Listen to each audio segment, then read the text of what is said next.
So last week we talked about comp titles, what that means, why you should be looking at them, and how to put that all together. But something that doesn't get talked about much, but arguably is almost as vital, is reading outside of your genre as well. Now I know what you're thinking. Susan, you went on a rant last week about how important reading in your genre is, reading comps, learning from them, everything like that, and now you're telling me to do the opposite?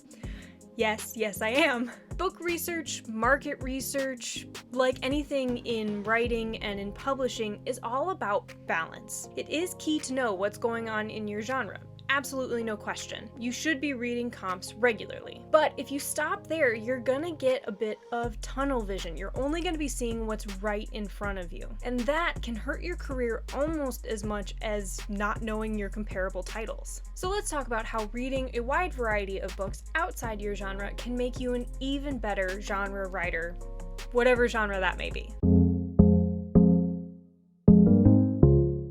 If you're anything like me, once you find a genre or a subgenre that you love, you probably read it until you can't find anything new or you struggle to find new things, and that is a great place to be when you're writing in that genre, not only because you have the knowledge of what's already out, but also you're anticipating what's coming out, you have the knowledge of the comps, everything like that. Great place to be. But what about reading outside of that?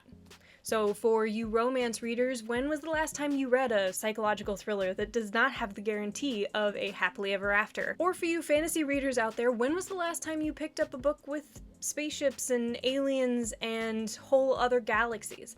Now, that last one is probably a little bit less of a contrast because there are a lot of people out there like me that have absolutely no problem picking up fantasy and science fiction in equal parts, but you see the contrast that I'm going for. When was the last time you pushed your reading boundaries? With the limited amount of free time you authors have, I'll bet you it's probably been longer than you'd care to admit. So let's talk about why that should change, why you should be focusing on reading outside your genre as well. Number one is inspiration. Not for the story necessarily. Obviously, if you're reading far enough outside your genre, the story's probably going to be pretty different, but for the craft, how they structure their plot, the pacing, the foreshadowing, the world building. Genre expectations are important. But again, you want to take care not to get too deep into that tunnel vision, only seeing what you're expecting to see, only learning what is already being used and expected in your genre. Finding a new way to approach things, finding a new way to surprise your readers, a different spin on a hook, a different way to foreshadow, a different way to layer the world building with your characters, a different way to describe details, something that's against the norm of the comps that you've been reading. Now, you don't want to completely break the rules here. Obviously, staying within reader expectations for the most part, so you know that the readers you're targeting are going to enjoy the book that you're writing, is important.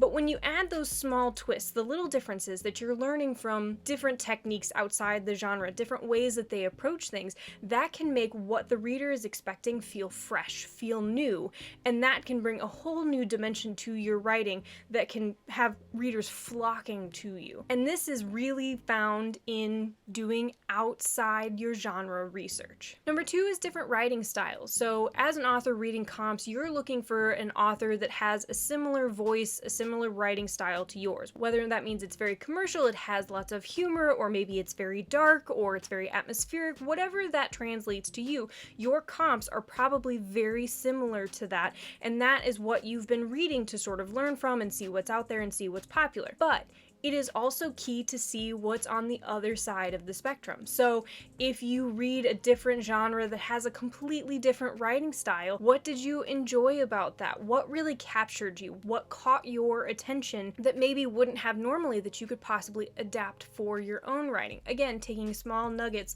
of how they did things, what was successful, what you liked, and seeing how you can adapt that to your own writing, to your own craft and style. So number three is putting that all together for crossover potential. So looking at what you enjoyed and what you didn't, and what that means for both sides of the market.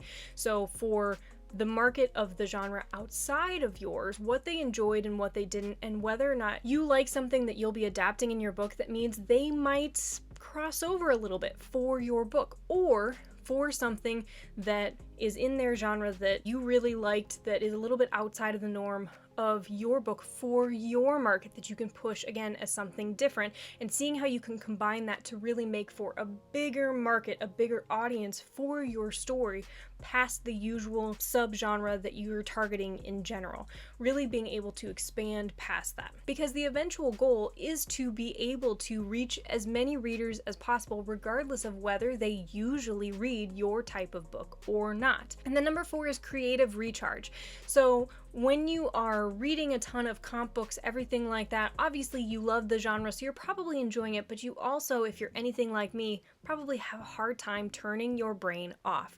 You're reading it, you're enjoying it, but you're also thinking, oh, is my main character too similar to this main character? Oh, I really love that they did that. I wish I would have thought of that. Oh, I really hated this. I've got to think about not doing that in my next book.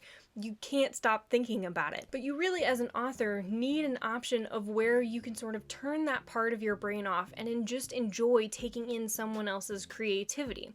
Now, there are a lot of other options for that as well. TV, movies, art, all sorts of things, and those are great options as well. But for those of us that absolutely adore reading, reading has most likely been a core part of your hobbies and habits and your relaxation practices for as long as you can remember. So going against that feels a bit odd. So a way to do that is to read outside your genre and just enjoy reading. Yes, for some of them, talk about all of the above, see how yours compares and differs, see what you can learn from it, everything like that. But sometimes just take the time to enjoy reading a book that you can truly just read. This way you can continue bringing that joy and passion to your own writing without getting burnt out. Like I said, reading outside your genre isn't something that's normally talked about with authors. It's really focused on comparable titles, and I think that's a mistake. Pushing your boundaries, learning new things from books outside your genre can help you grow exponentially as a writer, and could even lead to a point where you're being proactive in your market instead of just merely reacting to new popular trends and tropes. Hopefully this has been helpful. If you have any questions, I would love to hear from you. Don't hesitate to reach out. Don't forget to like, comment, and subscribe. It really helps the channel. And until next week, keep writing.